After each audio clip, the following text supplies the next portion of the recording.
Hello दोस्तों, मैं आपका डेयरी फार्मर दोस्त मधुसूदन। कैसे हैं आप सब? उम्मीद करता हूँ स्वस्थ होंगे, मस्त होंगे।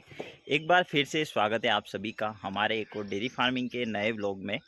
आज का जो टॉपिक है, आज का जो वीडियो हम शेयर कर रहे हैं, वह जानकारी शेयर करना चाहते हैं कि पशु कौन से समय में हमें खरीदना चाहिए, कौन सा मौसम पशुओं के लिए काफ़ी बेहतर रहेगा। तो किस कंडीशन में आपको ध्यान जो है पशुओं का किस मौसम में क्या रखना है, पशु खरीदते समय कौन कौन सी सावधानी आपको रखना होगी। तो बने रहिएगा वीडियो के अंत तक। चैनल को सब्सक्राइब, वीडियो को शेयर, लाइक और बेल आइकन ज़रूर प्रेस करिए, जिससे कि आने वाले वीडियो की नोटिफिकेशन आपको हर रोज़ मिलती रहे। और हम शेयर करते हैं डेयरी फार्मिंग संबंधित जानकारी और डेली रूटीन के कुछ व्लॉग।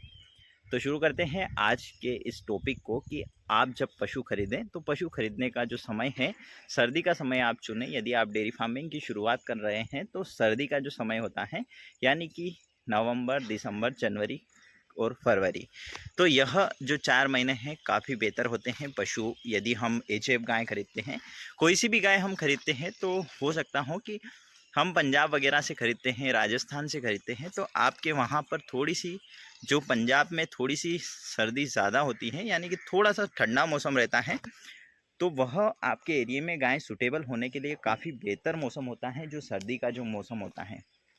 तो इसीलिए आप सर्दी के मौसम में पशु चुनें। और ख़ास रीज़न यह भी है कि सर्दी के मौसम में अक्सर कर बीमारियां काफ़ी कम हो जाती हैं। जैसा कि आप बारिश में देखते हैं, तो बारिश में थोड़ा सा कीचड़ रहता है। जो बच्चे होते हैं, तो छोटे बच्चे जब बारिश में जन्म लेते हैं, तो कहीं ना कहीं मक्खी वगैरह से काफ़ी परेशान रहते हैं। कई बार उनको जो घाव होते हैं वह उसमें कीड़े लग जाते हैं, तो कई बार जो गाय होती हैं, गाय के भी कई बार कीड़े लग जाते हैं। तो यह मौसम थोड़ा सा डिफ़िकल्ट रहता है डेयरी फार्मर के लिए, क्योंकि थोड़ी सी परेशानियां भी ज़्यादा आती हैं। क्योंकि जो बरसात का जो मौसम होता है, उसमें मक्खी वगैरह, जो कीड़े वगैरह ज़्यादा पनपते हैं। क्योंकि आप देख सकते हैं कि सूखला वगैरह, कीचड़ वगैरह आपके फार्म पे होना ही है, क्योंकि हर तरफ आप सीसी नहीं करवा सकते। तो यदि कीचड़ होता है तो कीड़े वगैरह लगते हैं, मक्खी वगैरह लगती हैं। और जो बारिश में पशुओं को जो संभालना भी थोड़ा सा मुश्किल हो जाता है।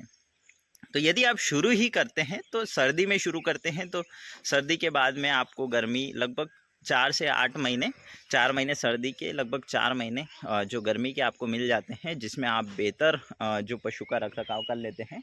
तो बारिश में फिर आपको कोई समस्या नहीं आती हैं। क्योंकि अक्सर कर बारिश में जो परेशानी है, कुछ बीमारियां हैं, जो वायरल फीवर वगैरह मौसम के जो परिवर्तन की वजह से जो बच्चों में और जो बड़ी गाय रहती हैं उनमें आता रहता है। इसीलिए थोड़ी सी समस्या होती हैं। यदि आप केयर करना सीख जाते हैं तो उसके बाद में कोई दिक्कत नहीं आती है। यदि आप सर्दी में लेते हैं तो सर्दी में थोड़ी सी ठंड ज़रूर रहती है शाम के समय, तो शेड के नीचे पशुओं को रखा रहने दीजिएगा। और जब दोपहर में धूप निकलना चालू हो जाए तो पशु और जो बछड़े हों उनको धूप में रखिएगा, जिससे कि पशु और बछड़े की जो सर्दी है वह निकल जाए और काफ़ी राहत वह फील करें। तो इसीलिए सर्दी का मौसम काफ़ी बेस्ट है। अब बात करते हैं गर्मी के मौसम में। तो गर्मी में जो पशु हैं, बड़ी गाय जो हैं, उनको काफ़ी दिक्कत आती है। छोटे बच्चे को आती हैं बारिश में, और बड़ी जो गाय होती हैं उनको आती हैं दिक्कत लगभग गर्मी में। क्योंकि गर्मी में एक सबसे जो पहला कारण है कि जो दूध है वह काफ़ी कम हो जाएगा। तो ऐसा 100% कम होना ही है। क्योंकि जो यदि आप 100 फार्म का रेशो देखते हैं तो लगभग 100 फार्म पर सभी पर कम होता है। तो इसका रेशो 100% होगा। क्योंकि जो गर्मी है एचएफ गाय को ज़्यादा लगती हैं। आप अभी भी शाम का समय देख सकते हैं, हवा लगभग थोड़ी बहुत चल रही है, तो भी गाय थोड़ा बहुत हापना वगैरह कर रही हैं। क्योंकि बारिश भी हो गई है, फिर भी जो गाय को गर्मी लग रही है। क्योंकि जो गर्मी का जो मौसम है वह थोड़ी एचएफ गाय के लिए थोड़ा कठिन समय होता है। यदि आप गर्मी में लेकर आते हैं तो बड़ी गाय में, एडल्ट जो पशु होते हैं उनमें ज़्यादा समस्या होगी। जैसा कि फीवर तो बना रहेगा। यदि आप बाहर से लेके आते हैं तो लगभग 10 से 12 दिन उनका टेम्परेचर 104 के आसपास रहता है। यदि उनका टेम्परेचर 106-107 हो जाता है तो काफ़ी हाई टेम्परेचर है। इस कंडीशन में आपकी जो गाय है उसको जो रेड वाटर की समस्या 100% हो सकती है।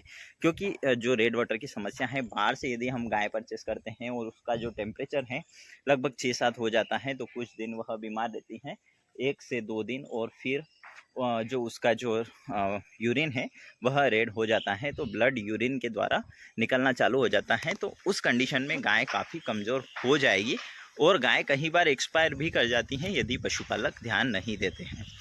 तो सबसे बेहतर समय आपके लिए सर्दी का रहने वाला है। सर्दी में गाय परचेस करिए, 4 महीने आपके फार्म पे सूटेबल भी हो जाएगी। धीरे धीरे उसको गर्मी सहन करने की आदत हो जाएगी। गर्मी के बाद बारिश में आप संभाल लेंगे। दोनों मौसम, तीनों मौसम में आप बेहतर जो गाय की केयर कर पाएंगे। तो इसीलिए सही समय जो है सर्दी का आप चुनें। यदि शुरुआत कर ही रहे हैं तो एक के बाद एक गाय से करें। ऐसा नहीं कि आप 4-5 गाय इकट्ठी खरीद लें। एक गाय खरीदिए, उसके बाद में एक गाय खरीदिए। ऐसे कर करके आप लगभग 4 से 5 गाय करिए। फिर धीरे धीरे सभी गायों को बढ़ाते जाइए।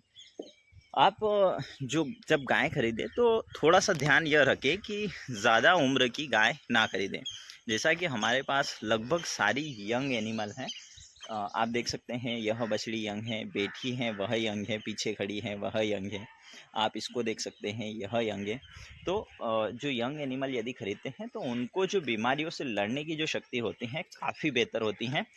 तो जिससे कि आपके फार्म पर लॉस नहीं होगा और आप बेहतर अपना जो एक्सपीरियंस ले पाएंगे इन गायों से। पशुपालन में बेहतर एक्सपीरियंस आप ले सकते हैं। यह हमारी फर्स्ट टाइमर है, अभी सेकंड बार प्रेग्नेंट है। सेकंड बार जनेगी लगभग 4 महीने, लगभग 2.5 महीने में। तो अभी ड्राई करना आ गया है इस गाय को। लगभग 24-25 लीटर इसने एक दिन का दूध दिया है। तो इसी प्रकार से आप थोड़ी सी क्रॉस ब्रीड खरीद सकते हैं। यदि आपको लगे कि जो प्योर एचएफ है उनमें ज़्यादा समस्या है, थोड़ी सी क्रॉस ब्रीड खरीद कर उनका रखरखाव, उनसे पशुपालन शुरू कर सकते हैं। याद रहे, पशुपालन शुरू जब करते हैं तो थोड़ा सा एक्सपीरियंस आप ज़रूर ले लें, थोड़े से फार्म ज़रूर विजिट कर लें।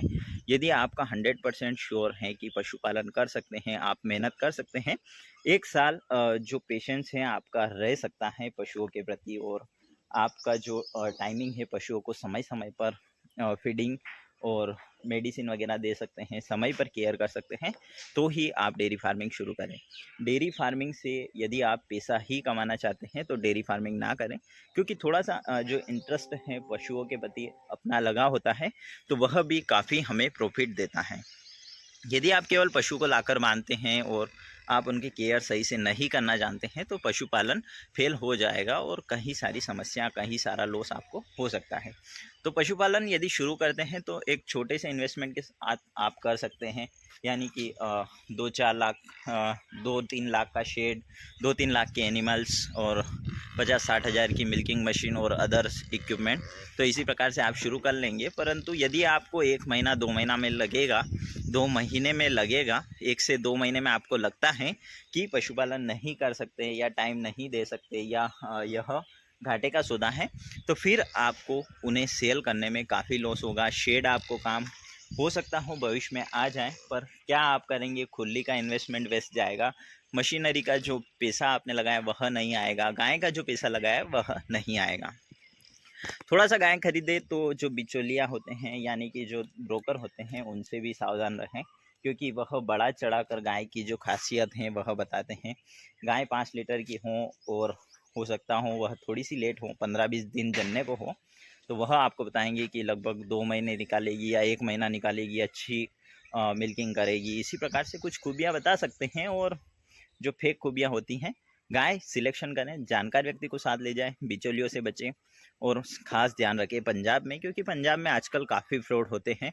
हमारे साथ भी हुआ है, आपके साथ भी हो सकता है, तो काफ़ी ध्यान आपको रखने की ज़रूरत है। तो पंजाब में भी काफ़ी फ्रॉड होते हैं। हमारे कई सारे मित्र हैं, जैसे कि हमारे एक मित्र हैं जिनका भी यूट्यूब चैनल है, तो उनने भी काफ़ी शेयर किया है पंजाब के बारे में। तो पंजाब के बारे में फ्रॉड हो सकता है, नहीं भी हो सकता है, यह आपकी जानकारी के ऊपर है। तो पंजाब में कई बार होता है, कई बार होता है, हमारे साथ हुआ है, आपके साथ भी हो सकता है। तो ध्यान ज़रूर रखें और हो सके तो सबसे पहले तो लोकल में आप गाय की जो परचेसिंग है वह करें। उसके बाद में पंजाब घूम सकते हैं, पर परचेसिंग जब करें काफ़ी ध्यान आप रखें। Thank you for watching. मिलते हैं अगले वीडियो में। इसी प्रकार कहीं सारी जानकारी, डेली रूटीन हम शेयर करते रहते हैं। Thank you for watching. मिलते हैं अगले वीडियो में नई और सही जानकारी के साथ।